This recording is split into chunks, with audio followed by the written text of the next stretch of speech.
కొన్ని అంచనాలు, తర్వాత ఎక్కడెక్కడ కొన్ని ఆస్తులని జప్తు చేసే పరిస్థితికి వెళ్ళింది. 50 కోట్ల వరకు ఆస్తులను రాజశేఖర ఆస్తులను జప్తు చేసే యాంగిల్లో సిట్టు ఆ దిశగా కూడా ముందుకు వెళ్తున్న పరిస్థితి అయితే ఉంది.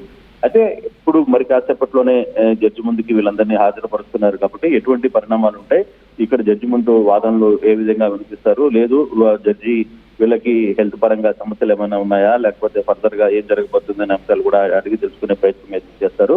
దాన్ని బట్టి ఇప్పుడు కోర్టు ఎటువంటి జడ్జిమెంట్ ఇస్తుంది, రిమాండ్ ఇస్తుందా, తిరిగి ఎక్స్టెన్షన్ ఇస్తుందా, లేదు కొంత బెయిల్కి ఏదైనా అప్లై చేసుకోమని చెప్పే అవకాశం ఉంటుందా ఏంటి అనేది మరి కాసేపట్లో కానీ తెలిసే పరిస్థితి అయితే కనపడుతుంది.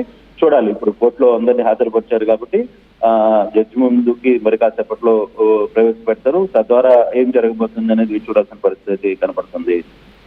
కళ్యాణ్, కృష్ణమోహన్, ఇప్పటిదాకా బెయిల్ రిజెక్ట్ చేయడానికి గల కారణం ఏంటి? అంటే ప్రాసిక్యూషన్ దగ్గర స్ట్రాంగ్ ఎవిడెన్సెస్ ఉన్నాయా, అందుకే ఆ ఎవిడెన్సెస్ ఉండడం వల్లే వాళ్ళకి బెయిల్ రావట్లేదా? ఈ తర్వాత కూడా వచ్చే అవకాశం ఉందా లేదా? మరి ఇప్పటికే సిట్టు 2 దఫాలుగా ప్రూఫ్స్ అయితే వేసిన పరిస్థితి అయితే ఉంది. వాళ్ళ దగ్గర ఉన్న ఎవిడెన్స్ అంటే ఏ రూపంలో ఎవరెవరు ఏ పాత్ర వహించారు, A1 నుంచి A36 వరకు ఉన్న మెంబర్లలో ఎవరెవరు రోల్ ఏంటి, ఎవరెవరు ఏ విధంగా మనీ లాండరింగ్ కి పాల్పడ్డారు, ఎవరెవరు కూర్చొని ఈ డైరెక్షన్స్ చేశారు, ఇవన్నీ కూడా కోర్టు ముందు పెట్టింది.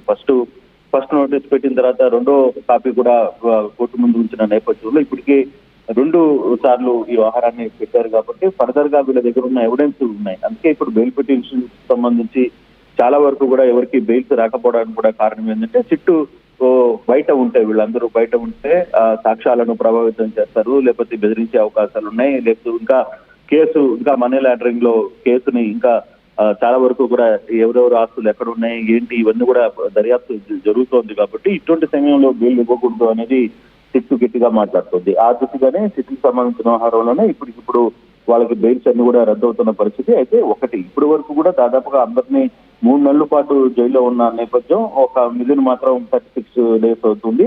సో ఆ యాంగిల్లో ఎటువంటి పరిస్థితులు ఉంటాయి, ఏ విధంగా ఉంటాయి అనేది చూడాల్సిన పరిస్థితి ఉంది. ఫర్దర్ గా దీనికి సంబంధించిన వ్యవహారంలో ముందుకు ఏ విధంగా వెళ్తుంది అంటే ఈ రోజు జడ్జిమెంట్ దగ్గర జరిగే వాదనలు, ఇప్పుడు జరగబోయే వాదనలు ఏ విధంగా ఉంటాయనేది చూడాలి. తద్వారా వచ్చే దాన్ని బట్టి కేసులకి బెయిల్స్ వస్తాయా లేవా, బెయిల్స్ వచ్చే అవకాశం ఉందా లేదా అనేది కూడా కొంత టైం పట్టే అవకాశం అయితే కనబడుతుంది. కళ్యాణ్, కృష్ణమోహన్, ఇప్పుడు మనం చూస్తే సిట్ ఏపీ ప్రభుత్వానికి సంబంధించిన స్పెషల్ ఇన్వెస్టిగేషన్ టీం ఇన్వెస్టిగేషన్ చేస్తున్న తరుణంలోనే అంటే ఈడీ ఇన్వాల్వ్ అయింది, అంటే కేంద్ర ప్రభుత్వానికి సంబంధించిన సంస్థలు కాబట్టి దీని ఇంపాక్ట్ ఏమైనా ఇంకా ఎక్కువ ఉండే అవకాశం ఉందా? అంటే ఎక్కువ అరెస్టులు జరిగే అవకాశం ఉందా రానున్న రోజుల్లో? ఏంటి అంటే ఈడీ ఇన్వాల్వ్మెంట్ ఎక్కడ ఇంకా అఫీషియల్ గా ఎక్కడ ఇన్వాల్వ్మెంట్ అయితే కాలేదు. 1-2 కేసుల్ని చూస్తుంది. ఎందుకంటే ఏదైనా కూడా ఏ కేసులో అయినా సరే 20 లక్షల పైన ఒక క్రైమ్ జరిగితే ఖచ్చితంగా అది ఈడీ నోటీస్ లోకి వెళ్తుంది. కేసు కూడా ఈడీ నోటీస్ లోకి వెళ్ళింది కానీ ఇంకా పూర్తి స్థాయిలో ఇన్వాల్వ్మెంట్ జరగలేదు అక్కడ.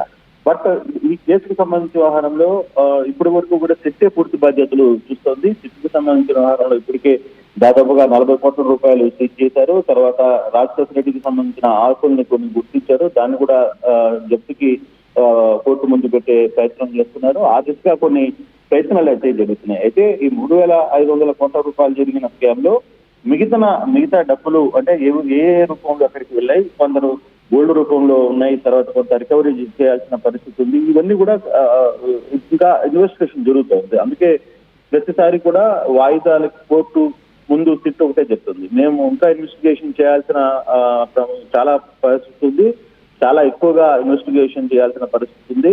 సో ఆ నేపథ్యంలోనే కొంత ఇన్ఫర్మేషన్ ఇంకా రావాలి కాబట్టి వీళ్ళందరినీ కూడా ఎవరికి బెయిల్ ఇవ్వద్దు అని చెప్పి అడ్డు చెప్తూ వస్తుంది. అయితే ఇలా ఎంతకాలం జరుగుతుంది? ఇప్పటికే 3 నెలలు జరిగింది కాబట్టి 3 నెలల టైం తర్వాత ఈ 3 నెలల్లో ఇంకా ఇన్వెస్టిగేషన్ జరిగే అవకాశం ఉందా, ఫర్దర్ గా ఏ విధంగా ముందుకు వెళ్తుంది కూడా చూడాల్సిన పరిస్థితుల్లో ఇప్పుడు ఈ రోజు అంటే పక్కా సమాచారం మనకు అందుతున్న సమాచారం డెఫినెట్ గా మళ్ళీ ఎక్స్టెన్షన్ రిమాండ్ కి తరలిస్తారు. నెక్స్ట్ మంత్ 9 వరకు కూడా రిమాండ్ తరలించే అవకాశాలు ఉన్నాయని కొంత సమాచారం వస్తోంది. బట్ అది జడ్జి నిర్ణయం, జడ్జి ఏ విధంగా నిర్ణయిస్తారనేది చూడాలి. ఇప్పుడు జరిగే వాదోపవాదాలను బట్టి ఫర్దర్ మూవ్మెంట్ ఏ విధంగా ఉంటుంది అనేది తెలుస్తోంది. Kalyan, right Krishnamohan, thanks for the update. మనం చూస్తే కనుక ఏపీ లిక్కర్ స్కామ్ కేసులో కీలక పరిణామం చోటు చేసుకుంది. విజయవాడ ఏసీపీ కోర్టుకి ఎంపీ మిథున్ రెడ్డితో పాటు 11 మంది నిందితులని కోర్టులో హాజరుపరిచారు సిట్ అధికారులు. ప్రస్తుతం సెంట్రల్ జైలు దగ్గర నుంచి భారీ భద్రతా ఏర్పాట్లతోని అక్కడికి తీసుకెళ్లినట్టు మనకు తెలుస్తుంది. ఇప్పటి వరకైతే 2 ఛార్జ్ షీట్లు దాఖలు చేశారు. జూన్ 19న ప్రైమరీ ఛార్జ్ షీట్ ఒకటి, దాని తర్వాత ఆగస్టు 11న రెండో అదనపు ఛార్జ్ షీట్ని కూడా దాఖలు చేశారు. కేసులో A1గా ఉన్నారు ప్రస్తుతానికి కసిరెడ్డి, రాజ్ కసిరెడ్డి. ఆస్తులను కూడా జప్తు చేయాలని చెప్పేసి కోర్టు కూడా ఆదేశాలను కూడా జారీ చేసినట్టు తెలుస్తుంది. ఇప్పటిదాకా 13,30,00,000కు సంబంధించిన కసిరెడ్డి రాజశేఖర రెడ్డికి సంబంధించిన ఆస్తులను అయితే ప్రస్తుతానికి జప్తు చేశారు. అలాగే 30 ఎకరాలు మచ్చన్పల్లి రంగారెడ్డిలో సంబంధించి ఏదైతే 30 ఎకరాలు ఉన్నాయో అక్కడ 326 స్క్వేర్ యార్డ్లకు సంబంధించిన ఒక సైట్ని కూడా గచ్చిబౌలిలో ఏదైతే ఉందో ఆ గచ్చిబౌలి సైట్ని కూడా దీనికి సంబంధించిన కిక్ బ్యాక్స్లోనే దాన్ని కొనుగోలు చేసినట్టు కూడా గుర్తింపు చేశారు. ప్రస్తుతానికి సిట్ ఇంట్రాగేషన్స్ జరుగుతున్నాయి. ఒక పక్కన రాజకీయంగా ఒక రకమైన వేడి పుట్టిస్తుంది. ప్రస్తుతానికైతే ఏసీబీ కోర్టు, విజయవాడకు సంబంధించి ఏసీబీ కోర్టు అయితే 11 మందిని కూడా అరెస్ట్ చేశారు. అరెస్ట్ చేసి వీళ్ళందరినీ, మిథున్ రెడ్డితో పాటు వీళ్ళందరినీ కూడా కోర్టుకు హాజరుపరిచారు. మొత్తం మీద 12 మంది అయితే ఇప్పుడు జ్యుడిషియల్ కస్టడీలో ఉన్నట్టు తెలుస్తుంది.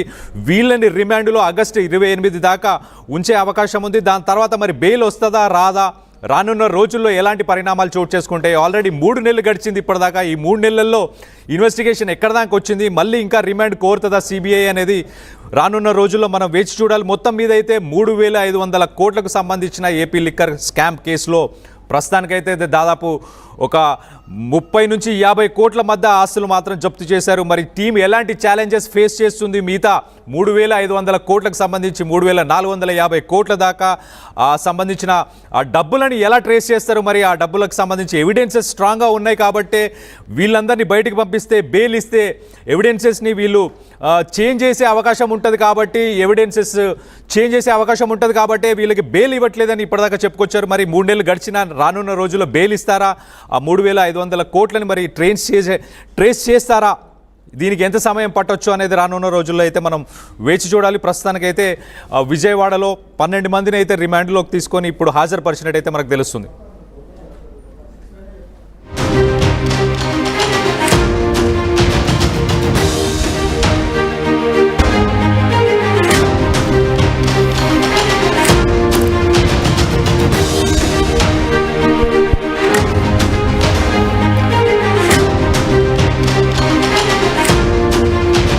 బ్రేకింగ్ న్యూస్ చూస్తున్నాం. ఏపీ లిక్కర్ స్కామ్ కేసులో కీలక పరిణామం చోటు చేసుకుంది. ప్రస్తుతం విజయవాడ ఏసీబీ కోర్టుకి ఎంపీ మిథున్ రెడ్డిని తీసుకెళ్ళినట్టు తెలుస్తుంది. ఎంపీతో పాటు మరో 11 మంది నిందితులను కూడా కోర్టులో హాజరుపరిచారు సిట్ అధికారులు. Central jail